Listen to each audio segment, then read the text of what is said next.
नमस्कार दोस्तों, मैं दीपांशु स्वागत करता हूं आपका सीजीपीएससी व्यापम में। आप सभी जानते हैं कि कल जो है पटवारी का मॉडल आंसर आया और बहुत सारे लोगों ने अपना आंसर जो मिलाया है और उसके बाद जो संभावित कट ऑफ बन रहा है उस पर हम बातचीत करने वाले हैं। साथ में एक और पद है जिसके लिए जो है 100% वेतन मिलने वाला है और इसके साथ ही साथ आप देखेंगे कि एक पद के लिए मात्र 37 आवेदन आए हुए हैं। और इसी के साथ साथ व्यापम ने कल जो न्यायालय प्रकरण है उसके तहत जो सूचना दी है उसके बारे में भी हम चर्चा करेंगे। तो बिना किसी तरीके की वीडियो को स्टार्ट करते हैं। जिन्होंने इस चैनल को सब्सक्राइब नहीं किया जल्दी से जाएं, सब्सक्राइब कर लें।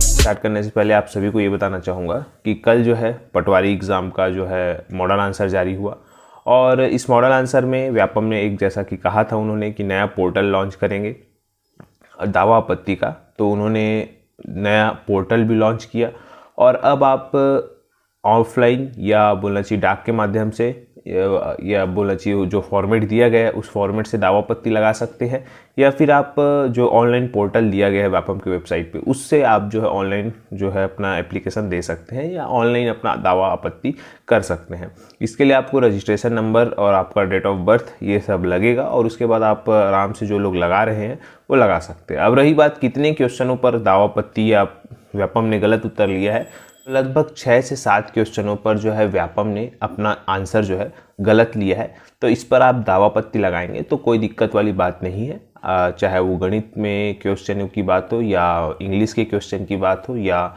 छत्तीसगढ़ के क्वेश्चन की बात हो, आप लोगों को कंटिन्यू जो है आंसर सुधरा हुआ मिलेगा या विलोपित हुआ मिलेगा। जैसा भी आप लोग दावा आपत्ति लगाते हैं बिल्कुल आप लोग लगाइएगा और करीबन 6 से 7 क्वेश्चन जो है चेंज होंगे।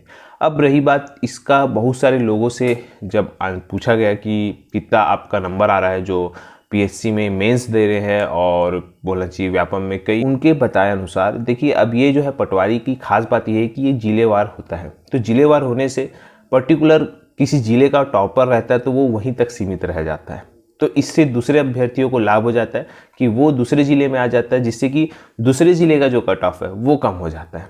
तो ये एक अच्छी बात भी है और साथ में थोड़ी सी रायपुर और बिलासपुर वालों के लिए थोड़ी सी दुखद बात भी है कि भाई उनके ज़िले में एक भी पोस्ट नहीं आया और सहानुभूति पूरी तरीके से है क्योंकि इस प्रकार का जो पोस्ट है वो बार बार निकलता नहीं है और पिछले 2 साल से रायपुर और बिलासपुर 2 बार की जब भर्ती हुई थी पटवारी की तो नहीं आया था। खासे नाराज़ है रायपुर और बिलासपुर के अभ्यर्थी जो इतनी अपना तन मन और धन लगा के तैयारी करते हैं किसी सरकारी एग्ज़ाम की और ख़ासकर पटवारी जैसा पद जब उनके ही ज़िले में नहीं आता जहाँ पे कंपटीशन ज़्यादा है तो थोड़ी सी बात अचरज सी लगती है। अब अगर हम कट ऑफ की बात करें तो रायगढ़, राजनांदगांव और दुर्ग, साथ ही साथ कोरबा और साथ ही साथ जो मैदानी इलाके वाले ज़िले हैं उनको वहाँ पे अगर हम देखेंगे तो पेपर एकदम सरल नहीं आया था। आप ऐसा नहीं बोल सकते कि एकदम सरल आया था, हाँ पेपर इजी था। और इसके अकॉर्डिंग देखिए मैं चयन की बात करूँगा न कि सिलेक्शन लिस्ट न कि वेटिंग लिस्ट की बात करूँगा।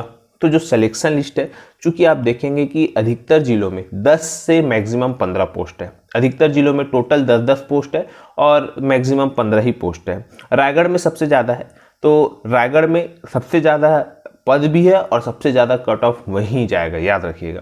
रायगढ़ बिलासपुर जोन बहुत ही ज़्यादा इसमें कंपटीशन रहता है और लगभग जिनका पटवारी में 105 नंबर से प्लस आया है रायगढ़ में, आप देखेंगे कि उनका चयन होगा 105 नंबर से। याद रखिएगा सामान्य वर्ग वाले जिनका 105 नंबर से ज़्यादा है उन्हीं का जो है चयन सूची में आप नाम देखने को मिलेगा रायगढ़ में। रही बात दूसरे ज़िले की बात करें अगर राजनांदगांव, दुर्ग और बाकी मैदानी ज़िलों की, तो लगभग वहाँ से 1-2 नंबर सामान्य वर्ग वालों के लिए कम जाएगा। तो लगभग 103-104 के आसपास वहाँ का भी जो दुर्ग, राजनांदगांव और मैदानी इलाके वाले ज़िले हैं वहाँ का आपको कट ऑफ देखने को मिलेगा। क्योंकि पेपर लगभग देखा जाए तो बोला चाहिए सरल आया था। मेरे ये कहने का मतलब है जिनका नंबर 104 से ज़्यादा है वो सिलेक्शन लिस्ट में है, याद रखिएगा। 105 से ज़्यादा है वो सिलेक्शन लिस्ट में। चूँकि आप देखेंगे कि मात्र 5 पोस्ट, 4 पोस्ट, 2 पोस्ट, 3 पोस्ट है सामान्य वर्ग वालों के लिए अलग अलग ज़िलों में, तो वहाँ पे तो वही टॉप का जो टॉप रहेगा उन्हीं का ही जो है चयन होगा, सीधी सी बात है यहाँ पे। अब हो सकता है कोई टॉपर 125 भी ला रहा होगा और कोई टॉपर 112 अंक भी ला के जो है टॉप कर रहा होगा अपने ज़िले में। तो ये अलग अलग ज़िले वाले हैं और अलग अलग ज़िले में जो कट ऑफ है वो भी अलग अलग जाता है। तो हो सकता है अगर आप बलरामपुर सूरजपुर साइड देखेंगे तो हो सकता है वहाँ 100 नंबर में भी सिलेक्शन फर्स्ट रैंक हो, और वहीं अगर आप रायगढ़ की बात करें तो वहाँ 122 रैंक वाला जो है टॉपर हो। तो अलग अलग ज़िले का अलग अलग जाता है, डिपेंड करता है कि यहाँ पे आप किस ज़िले से फॉर्म भरे हो। तो ये एक संभावित कट ऑफ है, इसमें अधिकतर संभावना ये है कि ज़्यादा होने की, क्योंकि कम नहीं जाएगा। याद रखिएगा सिलेक्शन लिस्ट हमेशा याद रखिएगा, जैसा कि ये पेपर आया था 112-110 के आसपास ही लोगों का जो है वो चयन होना तय है, सामान्य वर्ग वालों का, या कोई भी वर्ग जो टॉप करेगा वो यही रेंज के आसपास करेगा। ये जो बोलना चाहिए इस प्रकार का पेपर और एनालिसिस और जो अभ्यर्थियों से पूछा गया उसके अनुसार। अब रही बात, हम बात करते हैं कि ऐसे कौन से पद हैं। जैसा कि मैंने आपको बताया था कि एक और पद था जो चिकित्सक डॉक्टरों का था, जिसमें 100% वेतन जो है सरकार ने दिया था। एक और पद है, लगभग मान के चलिए 2, मतलब टोटल 3 पद। एक है होम्योपैथिक चिकित्सक और साथ में विशेषज्ञ चिकित्सक। टोटल 25 पोस्ट के लिए जो भर्ती विज्ञापन जारी किया था पीएससी ने, उसके लिए पीएससी ने कल शुद्धि पत्र जारी किया और उसमें बताया कि भाई इन लोगों को भी अब 100% वेतन मिलेगा। तो ये तो डॉक्टरों के लिए एक अच्छी खुशखबरी वाली बात है, परंतु अन्य जो कर्मचारी हैं उनके लिए जो खासे वो नाराज होंगे। कारण ये है कि क्यों उनके साथ भेदभाव किया जा रहा है, उनके साथ क्यों 70%, 80% और 90% जो स्टाइफन है वो दिया जा रहा है। जब अगर डॉक्टरों को मिल सकता है तो बाकी कर्मचारियों को भी मिलना चाहिए, ऐसे बाकी कर्मचारियों का कहना है।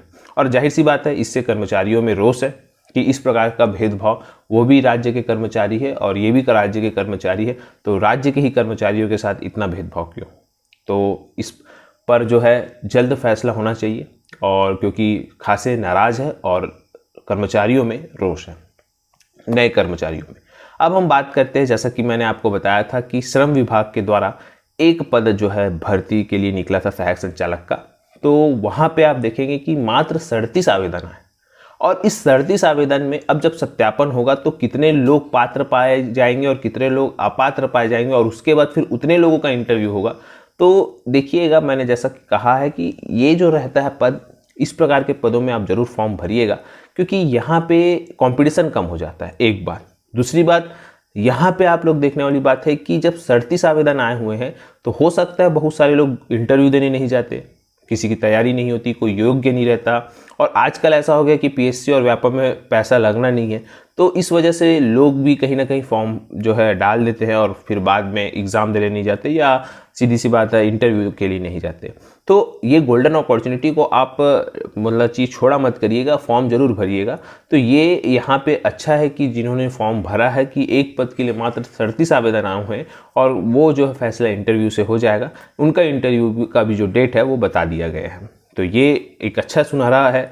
साथ में कल व्यापम ने जो 2 नोटिफिकेशन निकाला है, वैसे तो 3 नोटिफिकेशन निकाला पटवारी सहित, 2 नोटिफिकेशन, एक पीईटी और पीपीएचटी का जो एडमिट कार्ड है उसके लिए नोटिस निकाला। साथ में एक न्यायालयी प्रकरण था कि टीईटी 2019 से संबंधित, तो उसके लिए भी जो है एक सूचना जो है वो जारी कर दी है। साथ में बहुत सारे लोग ऐसे अभ्यर्थी वाले जो है उनके लिए भी सूचना है कि भाई वो जो है आज निश्चिंत रहिएगा, डाउनलोड कर लीजिएगा। कल बहुत सारे लोग डाउनलोड किए, बाकी बहुत सारे लोगों का डाउनलोड भी हुआ, बहुत सारे लोगों का जो नापजोक वाला डेट है वो भी आया। अलग अलग जो रेंज वाइज है, अलग अलग, कोई बिलासपुर, रायगढ़, तो अलग अलग रेंज वाइज जो है अलग अलग जो है उनका आ रहा है। किन्हीं का जून में है, किसी का 6 जून को है, किसी का 11 जून को है, किसी का 16 जून को है। इस प्रकार से अलग अलग डेट वाइज जो है उनका है, और कहीं ना कहीं ये एक अच्छा है, सुनहरा अवसर है। बिल्कुल आप लोग तैयारी में जुट जाइए। आप लोगों के पास समय कम है, क्योंकि इसकी जो बोलना चाहिए प्रारंभिक परीक्षा है जो नापजोक के बाद होगी, मान के चलिए जुलाई के आसपास इसके होने की संभावना है, ऐसा बताया जा रहा है। तो यही पूरा पॉजिटिव अपडेट देना था। आशा करता हूँ वीडियो आपको अच्छा लगा होगा। अगर वीडियो अच्छा लगा तो आप इसे ज़्यादा से ज़्यादा लोगों तक शेयर करें, लाइक करें और सब्सक्राइब जरूर करें। तथा वीडियो देखने के लिए आप सभी का बहुत बहुत धन्यवाद। आप सभी स्वस्थ रहे और मस्त रहे।